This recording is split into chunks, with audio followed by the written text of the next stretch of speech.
Hey, just want to talk a few minutes about some rock climbing that I've done from when I was in high school and just recently picked up again. Uh, my son enjoys it. I think it's a worthwhile activity for us to do together. And so I'd like to share some things that are common between rock climbing and the gospel. You can believe that. And how being a victim kind of ties into all of that.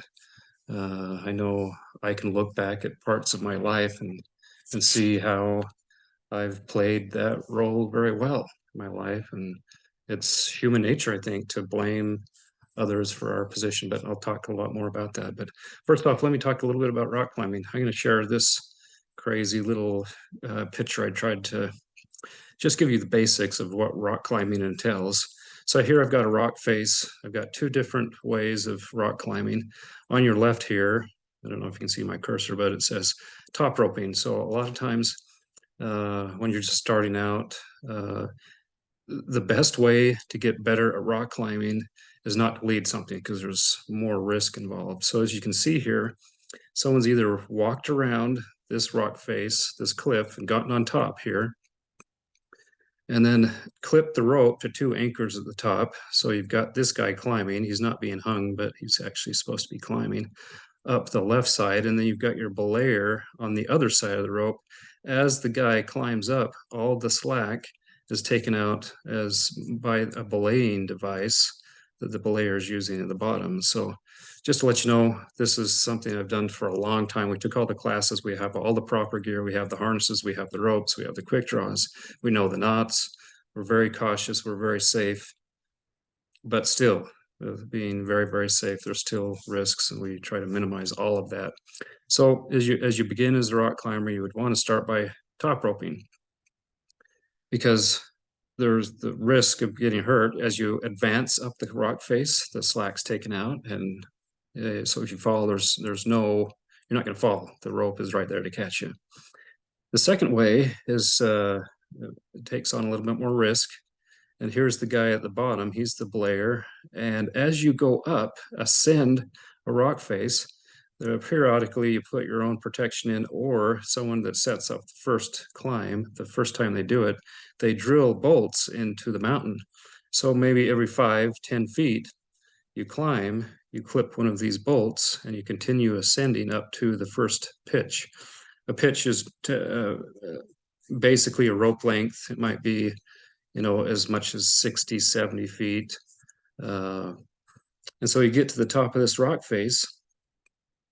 Like I say, this is a little more challenging and takes on more risk because if I fall, my last piece of equipment is 3 feet below me, well, and I fall 3 feet down to that last fixed piece, plus an additional 3 feet because there's that much slack in the line. So I've fallen about 6 feet. And so if things you can get hurt by falling that far. So there's some risk. And so usually what we would do is top rope a climb many, many times before we'd actually eat it. So this guy has gotten to the top of this first pitch. So now his job is he's at the top here. His job is to take his belayer to help him ascend to the top of that first pitch. And as he makes his moves up, this guy at the top of the first pitch takes out the slack using his belay device. And so there's no risk to the second guy. And so they might leapfrog. So the second guy might lead the second pitch and vice versa. So, and then they complete the second pitch. And by the top, they get to the top of the mountain of the third pitch. And rock climbing, there's many different I'm trying to scale this thing up. Anyway, it doesn't show, but there's many different levels. Basically, there's a system set up to capture the difficulty of each climb. And you might have, and that scale starts at a 5.5. 5.5 is a decimal system. And you might go 5.5 would be very easy, just barely needing a rope. It would go 5.6, it's somewhat easy. 5.7 is if you go up in these grades, it demands a little bit more technique. So really, when you get to a 5.9, then it becomes more challenging. You have to be very cautious. You need stamina, you need technique, you need a number of things. And then when you get to a 510, then there's additional grades between each number. So you go 510, A, B, C, D, then 511, A, B, C, D, 512, A, B, C, D.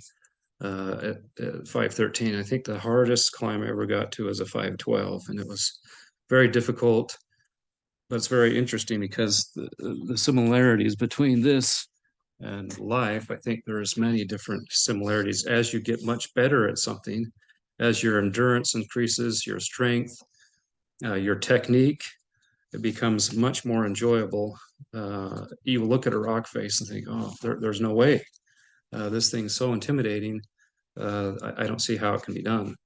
But you get on it, you take one move at a time. And if you think that rope, the way I looked at it, that rope gives you tremendous freedom. The freedom that you enjoy is you're not worried about the falling once you trust your equipment, which is a huge issue. But you trust your equipment. And so you can focus on what matters. You can focus on making the next move up and not on falling and how high off the ground you are. Sometimes I think in life that we get so scared about trying to make a move or making a mistake in life that we get focused on not making moves and not doing things. You know, the Lord, and I'll talk more about this, really helps us, and He really becomes that rope. He is the focus. He helps us get to the top. And sometimes the technique that's used in rock climbing, you can be on a rock face. So here's your rock face. And say your foot is perpendicular to that rock face. Sometimes all you have to do is rotate that foot 90 degrees, which might give you another inch of height to reach that next foothold, well, the next handhold. And sometimes you're so far off route that you just need to completely move to the left or right and refocus your energies. And I think that's very interesting. I think the Lord helps us do that, refocus and move back onto course.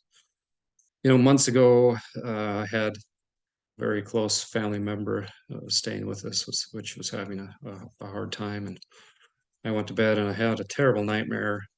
During that nightmare, I was being attacked by evil spirits. And so I was awakened in the middle of the night. Instead of getting upset, I thought the best way to combat an attack like that is make them pay.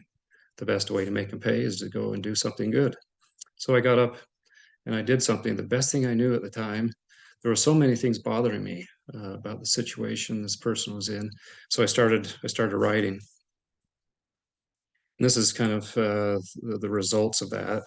I felt like this would be the time to share it.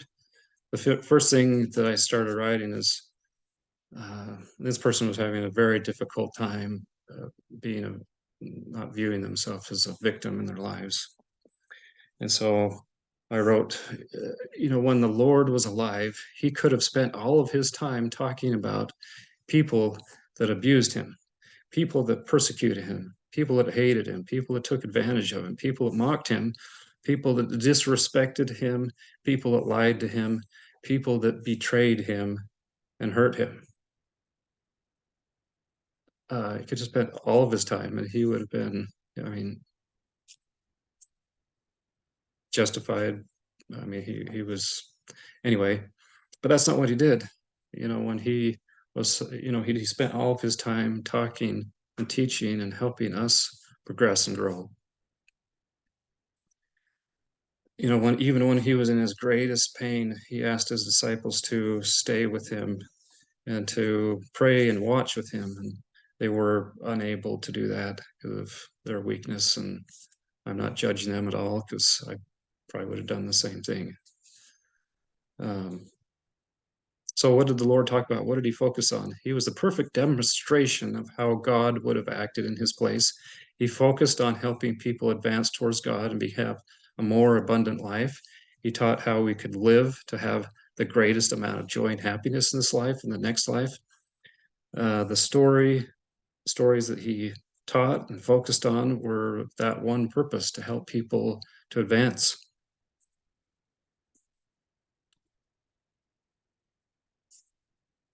In John 10:10, it says, the thief cometh not, but to steal and to kill and to destroy.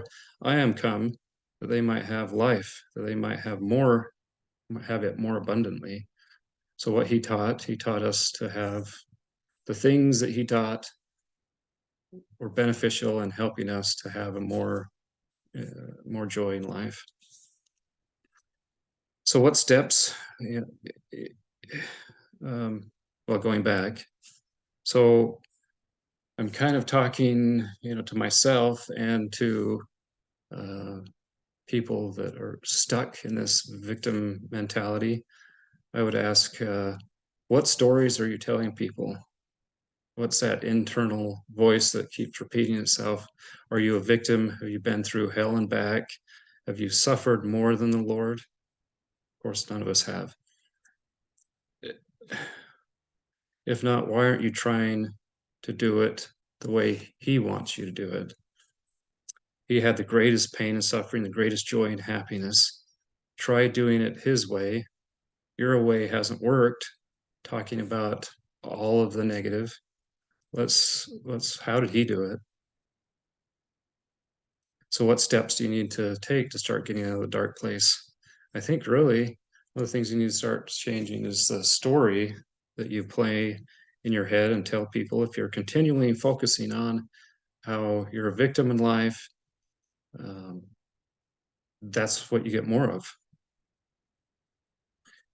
Jesus set a perfect example when he was faced with tremendous loss when John the Baptist was killed by Herod. He spent time taking his disciples out of that situation and finding peace. But it's very interesting, in the last few days of his life, he actually found, or he met Herod. And let's read about that. In Luke 23:8-11, it says, and when Herod saw Jesus, he was exceedingly glad, for he was desirous to see him for a long season, because he had heard many things of him, and he hoped to have seen some miracle done by him. Then he questioned him in many words, but he answered him nothing. And the chief priests and scribes stood vehemently, accused him. And Herod, with his men of war, sat at naught and mocked him, and arrayed him in a gorgeous robe, and sent him to Pilate. So Jesus, I'm sure, had many things. He had feelings. He knew he had an attitude about who this Herod person was. He was the one that killed John the Baptist. I'm sure there was many things what he wanted to say, but what did he say? He said nothing. Maybe he felt like there was nothing that he could say that would lead to any improvement in Herod's life, so he didn't say anything. And so a lot of times, when we're going through difficult times and we've been victimized by somebody or something, sometimes the best thing to say is to say nothing. But what would have most kings in that time, earthly kings, done when something like that happened to them? They would have gone to war and avenged this person's death. What did Jesus do? He served others. He went to the mountain to pray after everyone else was taken care of, and he left that injustice on the altar. What should we do with all of that burden that we carry around with us sometimes? We should lay it on the altar. All the abuse, all the injustice, all the evil, let it all go. You say, well, that's easier said than done. How do I really do that? Well, go to God. Ask Him, say, I can't take this anymore. I can't carry this load. I can't carry this burden. It's the weight that it bears is more than I can handle. And so you have to have the faith that in the next world, all things will be made, you'll be restored. So it comes down to you believe that He will make all things right. So change your view on life, change your story, change your thinking, and change your life. The purpose of this life is to learn how to keep your internal peace no matter what happens to you, to live more like God. You have to develop that mental and spiritual strength from God to keep that inner peace, even if you lose a job, even if you have your spouse cheats on you, even if you get divorced, even if you lose a child. There's nothing or nobody that should be able to take that peace away. So God will continue to allow you to go through very hard things until you realize He is the only one that can give you lasting peace. He is the foundation of all of our life and that can bring that peace. So let's go back to, here's the rock climbing part. Here's the part where I want to relate that to rock climbing.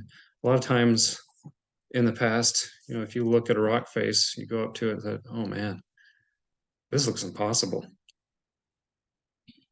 I don't think there's any way I can do this. Well, you just stand on the ground and say, this is too hard. I can't do it. Let's go home. It was nice to be outside. I'm just going to head home. Or do you say, Lord, this is too hard. You're at the top of this rock face. Why don't you just go ahead and pull me to the top? What would the Lord say when He's at the top, Elaine? Take your first step. I will help you. The Lord is like that rope. How is that? When you get to a very difficult part, He's holding the rope tight. He's saying you can do it. Take the next step up. He doesn't want you to constantly look down at the ground and view the rock as the problem. Or does He want you to look? He wants you to look up and focus on Him and continue climbing up, focused on Him. You can't climb up by constantly looking down. You have to focus on the next move. You have to focus on what's in front of you. I think that's one of the reasons I enjoy rock climbing so much, is there's so much adrenaline that you could be having the worst day of your life, having all this bad news. As soon as you get on that rock, everything fades away and it's just you and that rock, because there's almost this life and death feeling, even though you're protected. So change your story, change the focus, change your life. The only time you look down is to help others. The best thing I think to do would be to write down the 10 biggest mistakes you've made in your life over the last 10 years, and even write down on the other side the 10 greatest miracles God has sent to you in your life, especially that you've seen when He puts you in a difficult situation. And share both of these things with your sons, share them with your daughters. Help them to not make the same mistakes. The only time you look down and talk about the difficult things is to help lift someone up. So you're belaying someone from the top. A big part of rock climbing, and I should play a clip, is you get to the top of a climb, you've figured out some of the holds, you've figured out how to position yourself. And so as you're at the top, the next person is coming up, you're looking down, say, hey, try that. Try the left hand here, try the right hand there, move your foot to the left, there's good handhold here. All of that information, you've been through the difficult parts. Help somebody that's downstream from you, help someone that's below you that's struggling. There's also a couple articles I found online that were very helpful about getting out of this victim mentality.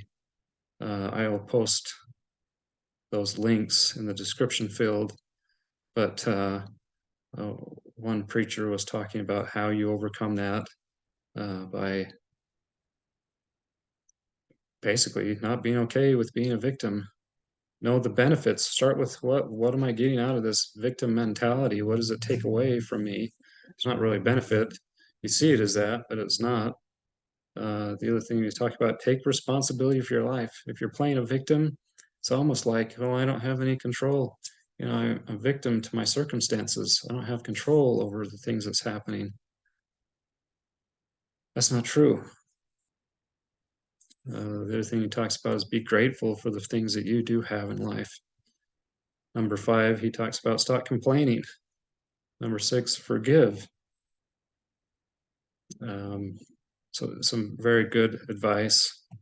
I hope this has been helpful. Thanks.